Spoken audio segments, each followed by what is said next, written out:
Hello दोस्तों, कहानियों की दुनिया में आप सभी का स्वागत है। आज हम सुनेंगे मालती जोशी जी द्वारा लिखी एक कहानी, मैं चुनौती हूँ, पनौती नहीं। तो आइए सुनते हैं इस कहानी को। मैं चाय पी रही थी कि ईशा ऑफिस से लौटी।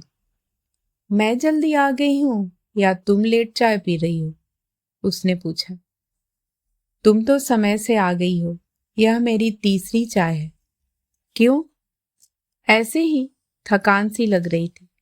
चलो तुम फ्रेश हो लो, तब तक तुम्हारे लिए चाय बनाती हूँ। मैं बना लूंगी, तुम बैठी रहो। अब बना ही रही हो तो पापा की भी बना लेना, मैंने उसके लिए प्लेट लगाते हुए कहा। दीदी ने साथ में ढेर सी मिठाई बांध दी थी। शादी कैसी रही? चाय छानते हुए उसने पूछा।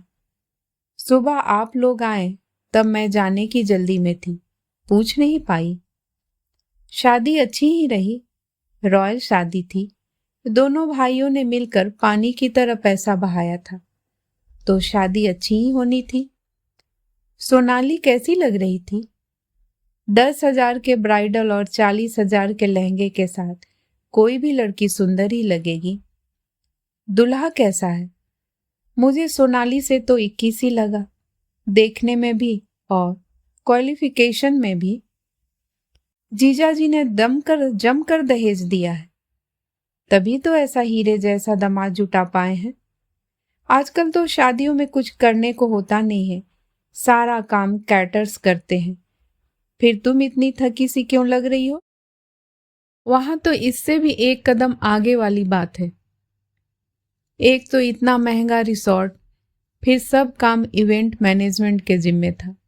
सिर्फ दूल्हा दुल्हन और गहने कपड़े हमारे थे, बाकी सारी व्यवस्था उनकी थी। मैंने तो पहली बार ऐसी शादी देखी।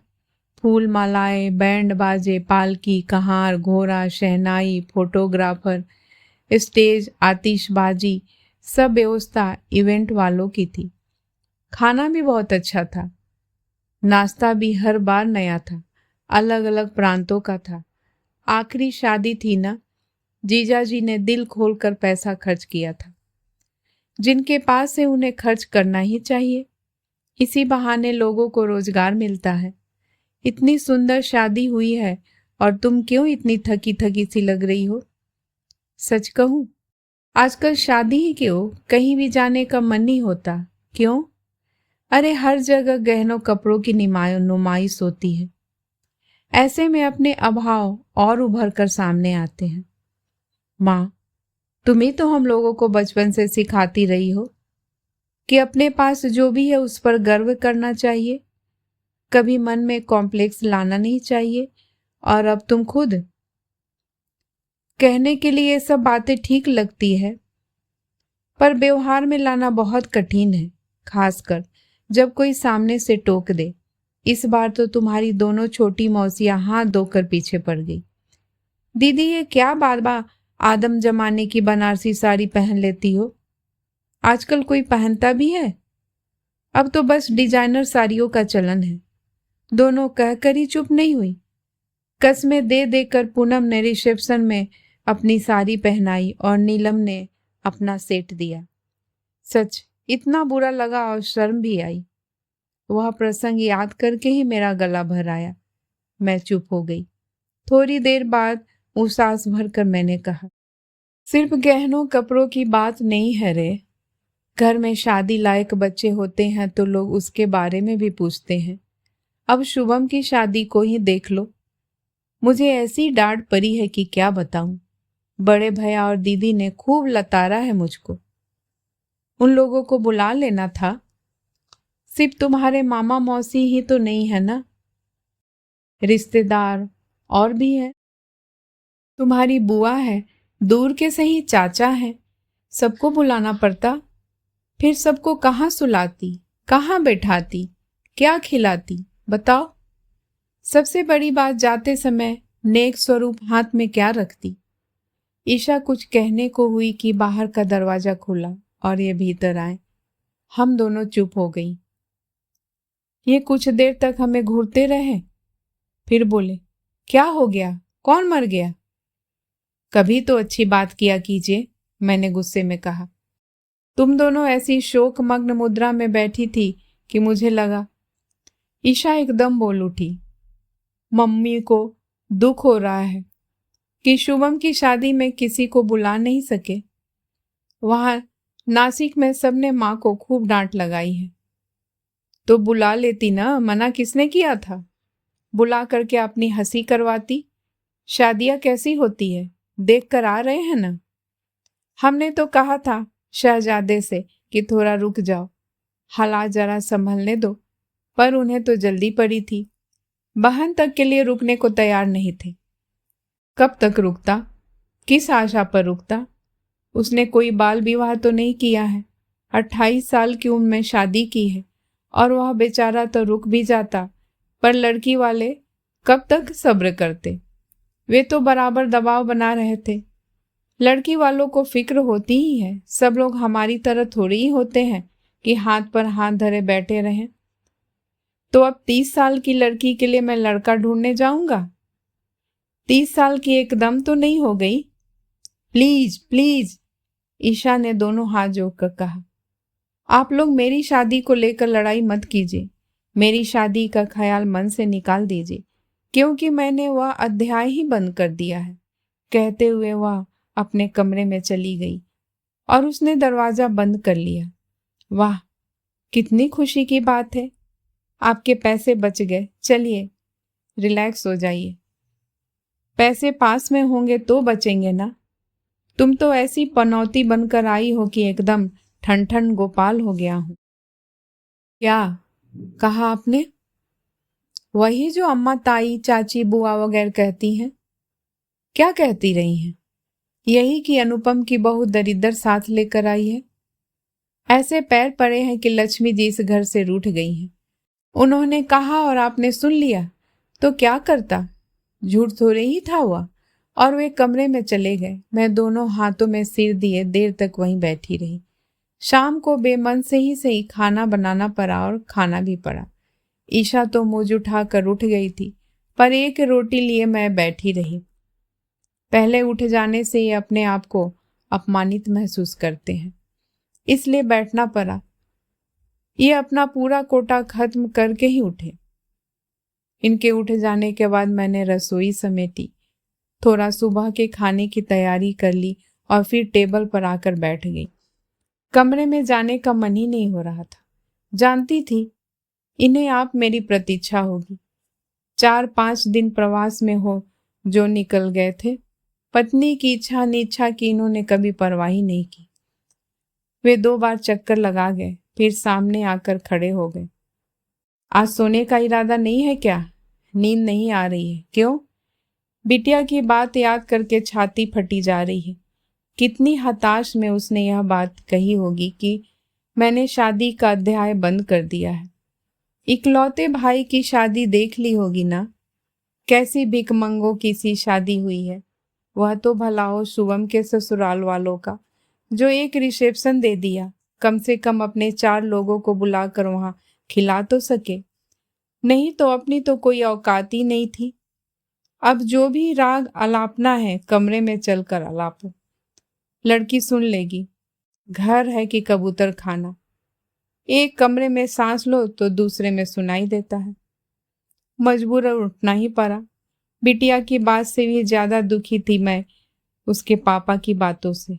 वह पनौती शब्द कानों में हथौड़े की तरह बज रहा था। ऐसा भी नहीं है कि यह शब्द मैंने पहली बार सुना हो। परिवार का महिला मेडल पीस पीछे ही सही कई बार मुझे इस विश्लेषण से नवाज चुका है, पर इन्होंने आज तक कभी मुझे इस तरह कोसा नहीं था। पर जिस आंतरिकता के साथ उन्होंने यह बात कही, उसे लगा कि यह बात उनके मन में अरसे से घुमर रही थी, आज बाहर आ गई है।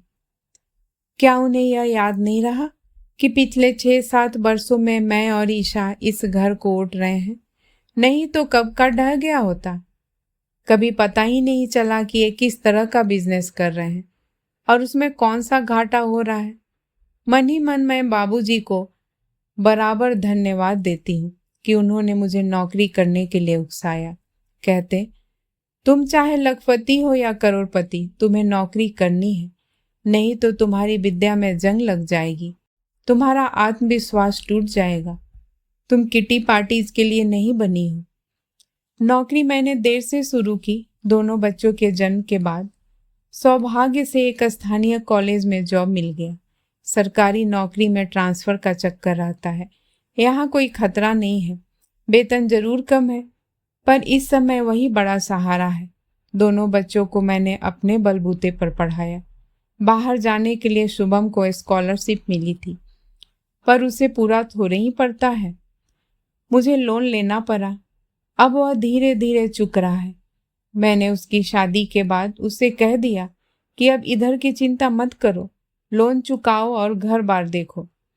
ईशा को शायद इसी बात का टेंशन रहा होगा। शादी के बाद शुभम का हाथ रुक गया है। कल को उसकी भी शादी हो गई तो इस घर का क्या होगा? अपनी ही सोच में डूबी मैं पता नहीं कितनी देर बूत बनी बैठी रही कि सन्नाटे को भेदता इनका स्वर उभरा। अच्छा होता अगर तुम उस कंगले से शादी कर लेती। कौन कंगला? वही जो अभी शादी में मिला था, ब्रिजमोहन या मनमोहन, क्या नाम है उसका? वह आदमी आपको कंगला नजर आता है? जानते हैं, उसका मुंबई में 5 बेडरूम का फ्लैट है, पूना में बंगला है, नासिक के पास फार्म हाउस है, और जिस रिसोर्ट में सोनाली की शादी हुई है वह उसी की मेहरबानी से मिला है। वह लाइफ मेंबर है वहां का। होगा, आज वह धन्ना सेठ होगा, पर जिस समय तुम्हारा हाथ मांगने आया था वह तो कंगला ही था ना। यह आपको किसने बताया? तुम्हारे जीजा जी ने। तो सुनिए, वह हमारे यहाँ कभी नहीं आया था। जीजा जी का फुफेरा भाई है, इसलिए वह प्रस्ताव लेकर आए थे। पर उस समय उन लोगों की हालत बहुत खास्ता थी। 2 भाई पढ़ने वाले थे, एक बहन ब्याहने को थी, पिता थे नहीं, इसलिए बाबूजी ने इनकार कर दिया।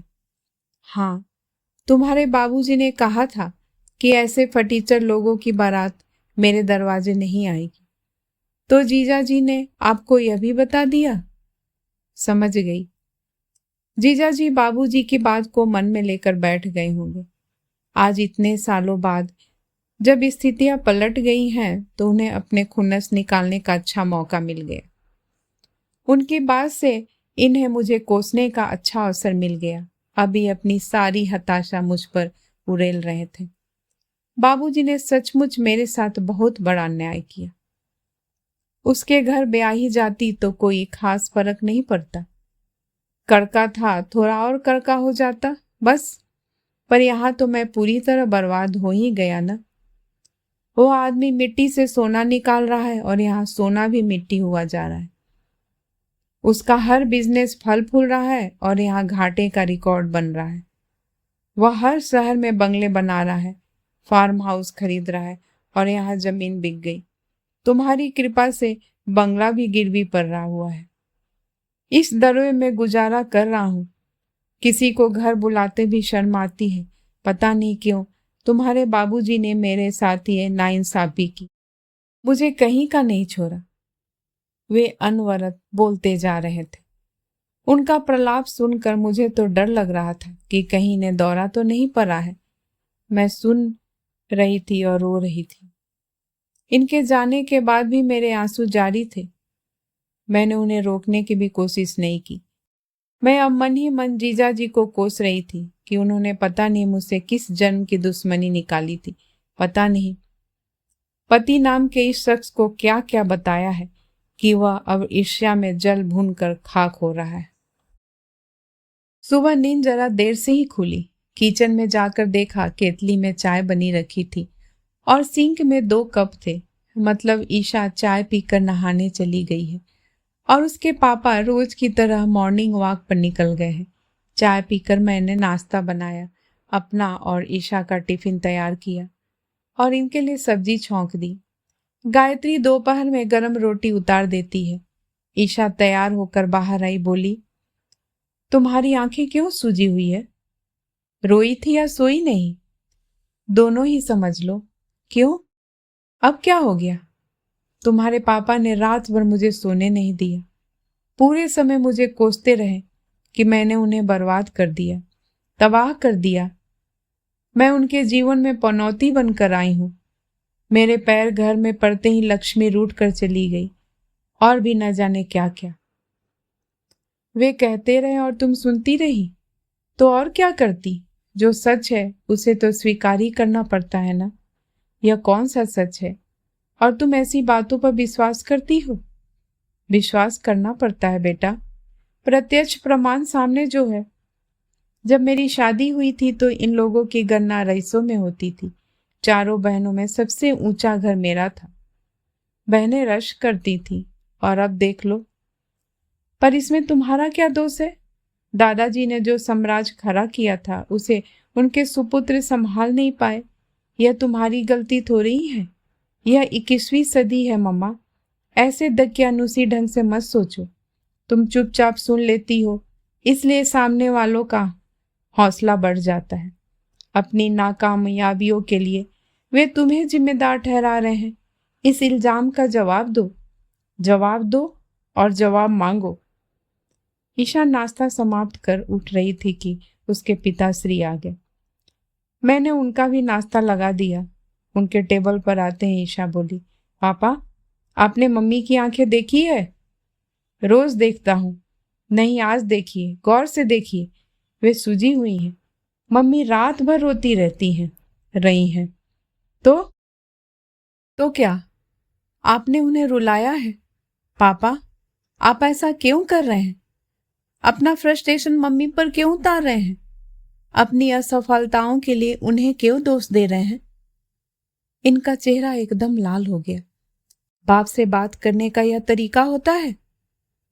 बाप से कैसे बात की जाती है, यह जानने का कभी मौका ही नहीं मिला ना। आपसे तो कभी संवाद ही नहीं था। जब से होश संभाला सामने मम्मी को ही देखा है। हम बीमार होते थे तो वही डॉक्टर के पास दौड़ी जाती थी। हमारी एडमिशन के लिए वे ही स्कूल भटकती हैं। हमारी ट्यूशन के लिए उन्होंने ही कोचिंग के दरवाजे खटखटाए। हमारी प्रोग्रेस बुक्स वे ही साइन करती थी।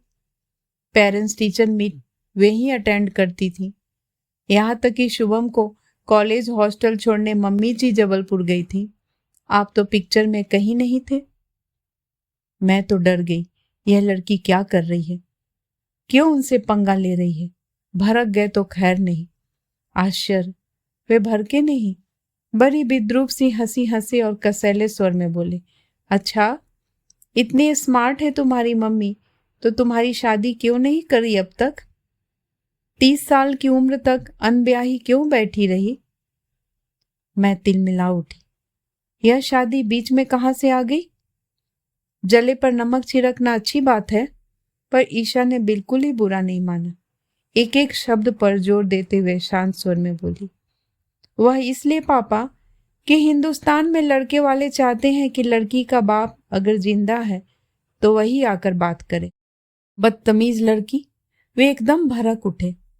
नाश्ते की प्लेट परे फेंक कर वे एकदम खड़े हो गए। वे ईशा की ओर झपटे ही थे कि मैंने उनका हाथ थाम लिया। क्या कर रहे हैं? जवान लड़की पर हाथ उठा रहे हैं? करने दो मम्मी, बाप होने का कुछ तो फर्ज अदा करने दो। निकल जा मेरे घर से, अभी इसी वक्त, दफा हो जा। वे जोर से चीखे। मैंने हाथ पकड़ रखा था, इसलिए चीखने के सिवा और कुछ नहीं कर पाए। ईशा ने शांत भाव से कुर्सी की पीठ पर रखा अपना पर्स उठाया और बाय मम्मी कहते हुए चल पड़ी। मैं जैसे तंद्रा से जागी। बेटा, टिफिन लेकर उसके पीछे पीछे गई। तब तक अपनी एक्टिवा पर बैठकर फुर हो चुकी थी। मैं पत्थर बनी दरवाजे पर कुछ देर खड़ी रही, फिर कुर्सी पर आकर बैठ गई। रात के रुके हुए आंसू फिर एक बार बहने लगे। कुछ देर बाद ये सामने आकर खड़े हो गए। इतना मातम करने की जरूरत नहीं है, कमाऊ लड़की है, कैंटीन में खा लेगी। इतना गुस्सा आया मुझे, यह आदमी है कि पत्थर। कोई भी व्यक्ति इतना संवेदन शून्य कैसे हो सकता है? उस व्यक्ति के प्रति एकदम इतना तिरस्कार जागा मन में कि बात करने की इच्छा नहीं हुई। तैयार होकर जब निकली तो रोज की तरह उनसे यह भी नहीं कहा कि निकल रही हूं। आप खाना खा लेना। आधे रास्ते में याद आया कि टिफिन भूल आई हूँ। कॉलेज पहुंचकर गायत्री को फोन कर दिया कि दोनों टिफिन खाली करके खाना फ्रीज में रख देना। अच्छा था कि शनिवार था, बच्चों की छुट्टी थी तो पढ़ाने का टेंशन नहीं था, पर शनिवार को प्रिंसिपल मैडम इतने सारे फालतू काम निकाल देती हैं कि तबीयत पस्त हो जाती है। स्टाफ को मुफ्त में वेतन देना मैनेजमेंट को रास नहीं आता शायद। घर लौटी तो शरीर और मन दोनों से निढाल हो चुकी थी। खाने की प्लानिंग कर रही थी कि याद आया सुबह के सब्जी पराठे रखे तो हैं, दाल चावल गरम गरम बना लूंगी। फिर मैंने 2 कप चाय पी और थोड़ी देर जाकर लेट ली। मुझे आराम की सख्त जरूरत थी। शाम को किचन में गई तभी ईशा काम से लौटी, बोली मम्मा मेरा खाना मत बनाना, मुझे भूख नहीं है। समझ गई कि सुबह की बात पर नाराज है। सोच लिया कि अभी कुछ नहीं कहूंगी, बाद में चुपचाप कमरे में खाना दे आऊंगी। कहूंगी कि अन्न पर गुस्सा नहीं निकालते, पाप लगता है। हम लोग खाने बैठे तो इन्होंने कहा तुम्हारी लाडली अभी तक लौटी नहीं क्या, उसे भूख नहीं है? उन्होंने थाली की और देखा और बोले आज बासी ईद है या बासी दशहरा? सुबह की ही तो सब्जी है, इसे बासी नहीं कहते। हमारे यहाँ तो कहते हैं। मैं समझ गया तुम्हारी लाडली को भूख क्यों नहीं है। खाना देखकर ही भाग गई होगी। कहीं ऐसा तो नहीं कि बिटिया को भूख नहीं है इसलिए तुमने कुछ बनाने की जहमत नहीं उठाई। गरम दाल चावल बनाए तो हैं, तो मुझे बस वही देना। मैंने निर्विकार भाव से उन्हें दाल चावल परोस दिए। यह नहीं कहा कि रुकिए, अभी गरम फुलके उतार देती हूँ। अपने व्यवहार पर मुझे खुद आश्चर्य हो रहा था। हमने बस शुरू ही किया था कि दरवाजे की घंटी बजी। मैं उठने को थी कि ईशा कमरे से निकली। मम्मी तुम रुको, मैं देखती हूँ। वह भीतर आई तो उसके हाथ में कागज का बड़ा सा डिब्बा था। समझ गई पिज्जा मंगवाया होगा। मन ही मन खुशी भी हुई, लड़की भूखी नहीं रहेगी। लेकिन ये तुनक गए।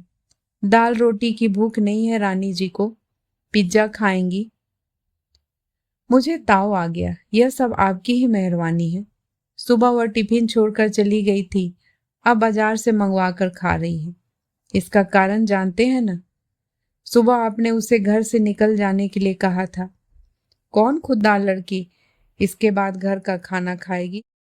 इतनी नाक वाली है तो चली जाए ना कहीं, यहाँ क्यों डटी हुई है? उसी समय ईशा शायद पानी लेने के लिए बाहर आई। मुझे डर हुआ कहीं उसने पापा की बात सुन तो नहीं ली। मेरा डर सच निकला। फ्रीज में वे बोतल निकालकर टेबल के सामने आ खड़ी हुई और बोली चिंता मत कीजिए पापा, जल्दी ही चली जाऊंगी। पर वो क्या है ना कि मकान हाट बाजार में नहीं मिलते, ढूंढने पड़ते हैं। ढंग का मकान मिलते ही आपका घर खाली कर दूंगी, इत्मीनान रखिए। तभी वह कमरे में चली गई और दरवाजा बंद कर दिया। ये संस्कार दिए हैं तुमने? ये दांत पीस कर बोले। लड़की हर बात की तुर्की बतुर्की जवाब दे रही है। जवान लड़की को घर से निकालना कौन से संस्कारों में आता है? अब तुम मुझे संस्कार सिखाओगी? ये थाली सरका कर उठ खड़े हुए और सीधे अपने कमरे में चले गए। और कोई दिन होता तो मैं भी रोते कलपते उठ जाती, उन्हें मनाकर थाली पर ले आती, मनुहार करके खिलाती। पर मैंने आज ऐसा कुछ नहीं किया। मैं मजे से बैठकर खाना खाती रही। मुझे सचमुच जोरों की भूख लगाई थी। कल रात कलह क्लेश के मारे ठीक से खाया नहीं गया था। आज तो दिन भर उपवासी हो गया था। मुझे इतना गुस्सा आ रहा था, एक तो सुबह से शाम तक घर में कॉलेज में खड़े रहो, फिर एन खाने के समय यह नौटंकी। चिढ़ आ रही थी मुझे। मैंने आराम से खाना खाया, इत्मीनान से रसोई समेटी, एक बार बिटिया के कमरे में झांक लिया, 20 मिनट टीवी देखा, फिर कमरे में प्रवेश किया। अपनी तरफ का बेड कवर हटाकर ये लेटे हुए थे। पूरा लवादा मेरी तरफ वाले हिस्से पर पड़ा था। उसे तहाते हुए मैंने कहा बेड कवर हटाने में कितनी देर लगती है? पर लोगों से वह भी नहीं होता। अब मैं तुम्हारा बिस्तर लगाऊंगा। ये तुनके नहीं नहीं, आप यह छोटा काम क्यों करेंगे? आप तो राजकुमार हैं। वह क्या कहते हैं? बिगड़े के बिद के दिल शहजादे। क्या कहा? कुछ नहीं। आप सो जाइए, मुझे नींद नहीं आ रही है। बाबूजी की याद आ रही है, बल्कि उन पर गुस्सा आ रहा है। कल आप उन्हें कोस रहे थे, आज मैं कोस रही हूँ। ब्रजमोहन का रिश्ता क्यों लौटा दिया उन्होंने? आज वहां होती तो राज करती, सच। आपने उसकी बीबी को देखा था? उफ, क्या ठाठ थे, क्या जलवा था।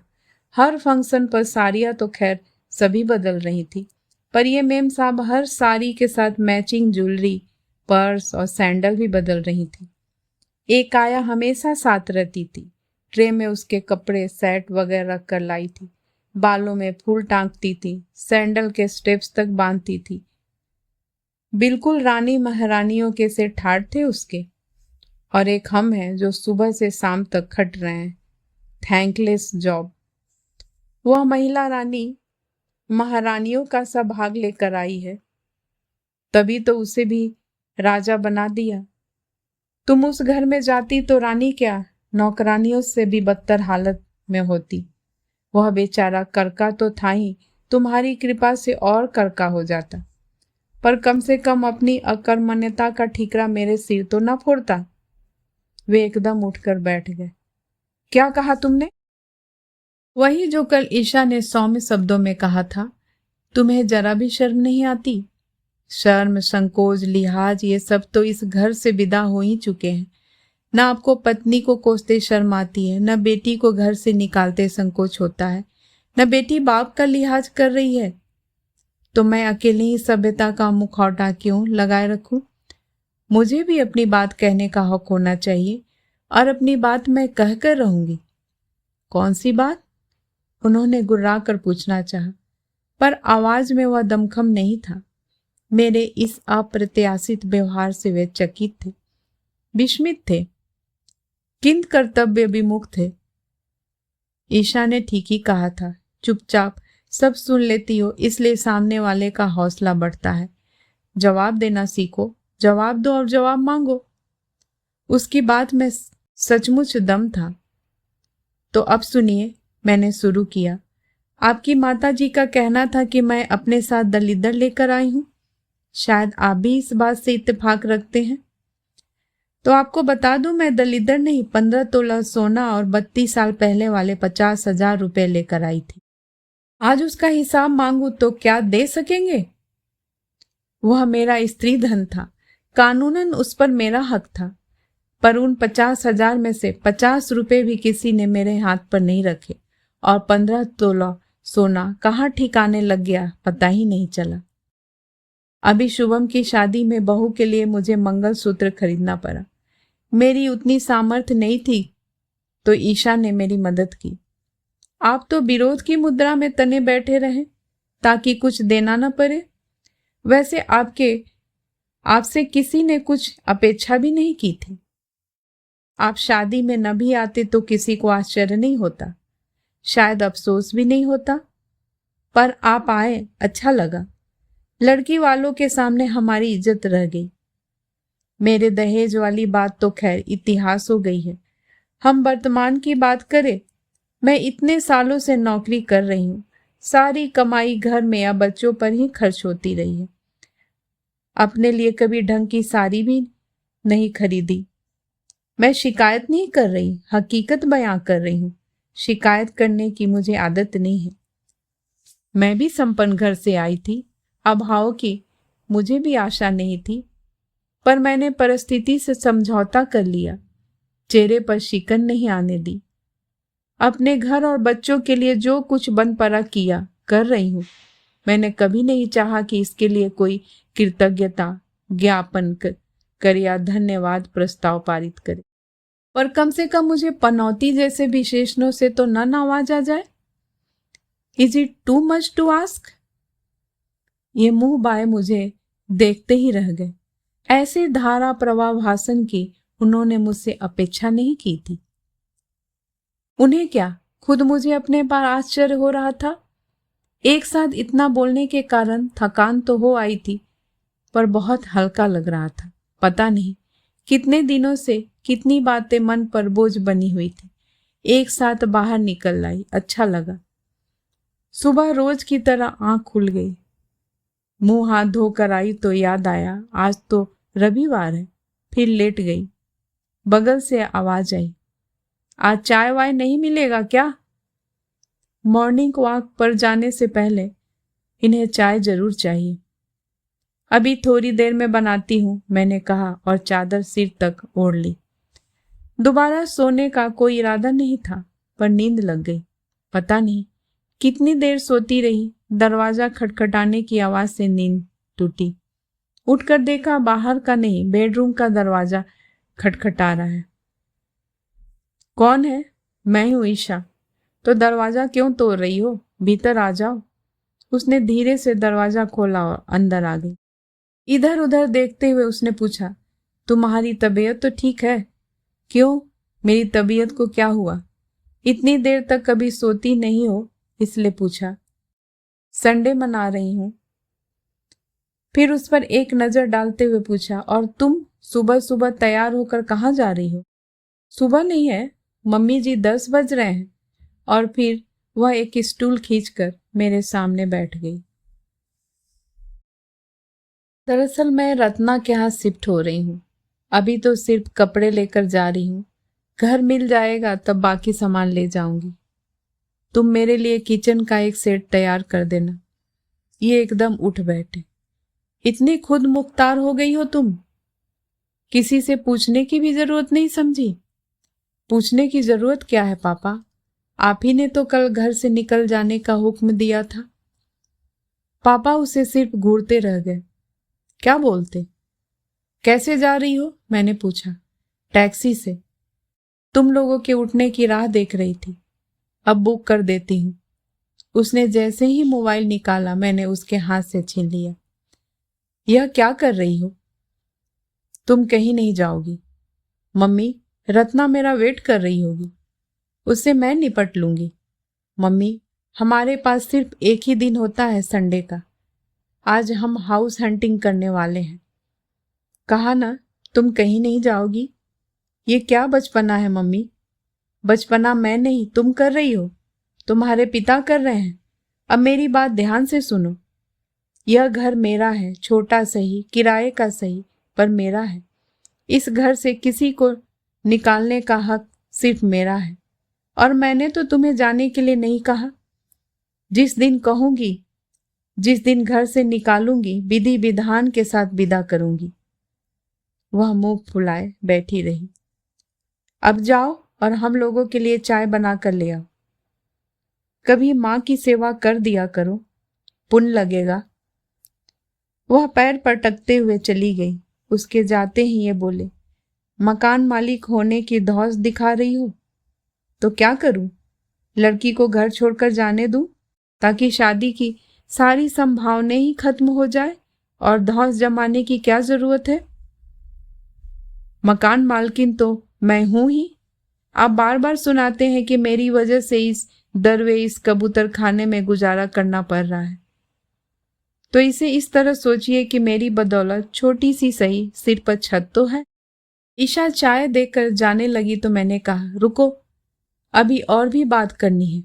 वह मुंह फुलाकर स्टूल पर बैठ गई। चाय पीकर कप रखते हुए मैंने कहा, अब मेरी बात शांति से सुनो। वह जो कोई भी है, उसे कहना कि बिजनेस में लगातार घाटा होने की वजह से पिताजी की मानसिक अवस्था ठीक नहीं है।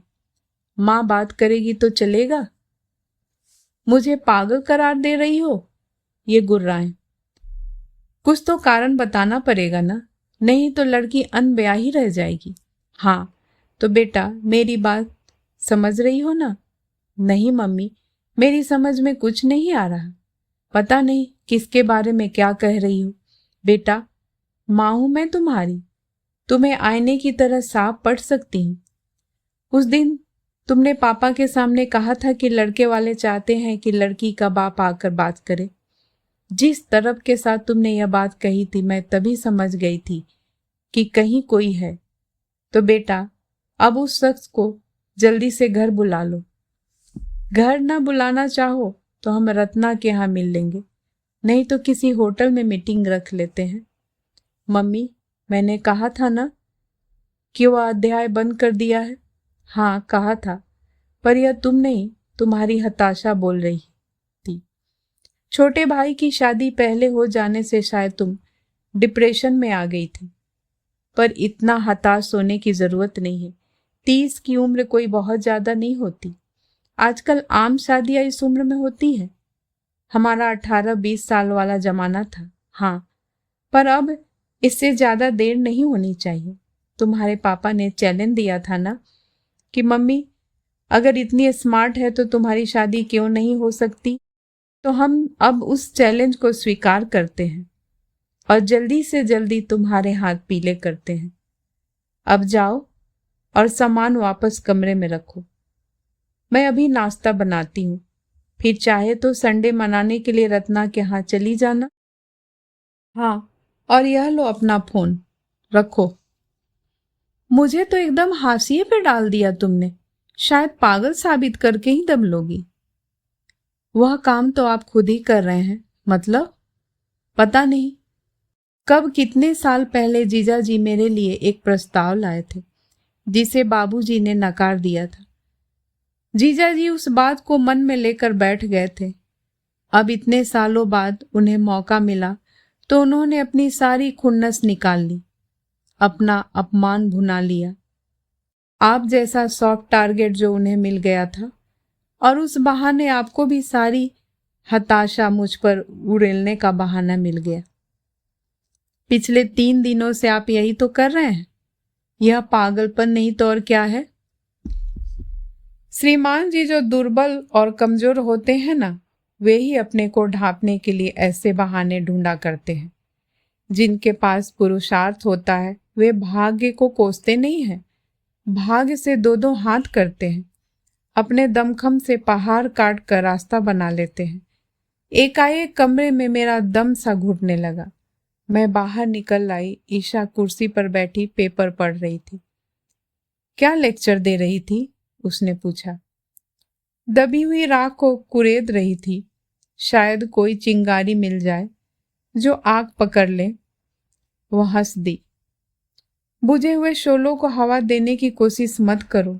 जाओ चलकर नहा लो। मैंने नाश्ता ऑर्डर कर दिया है। मैंने उसे गौर से देखा। एक अरसे बाद उसका चेहरा तनाव रहित नजर आ रहा था, तनाव रहित और खिला खिला सा। मैंने तो अंधेरे में तीर चलाया था, पर सचमुच कहीं कोई था। कहानी सुनने के लिए बहुत बहुत धन्यवाद। आपको ये कहानी कैसी लगी प्लीज़ कमेंट्स करके ज़रूर बताइएगा। मैं फिर हाजिर होंगी एक नई कहानी के साथ। तब तक के लिए नमस्कार।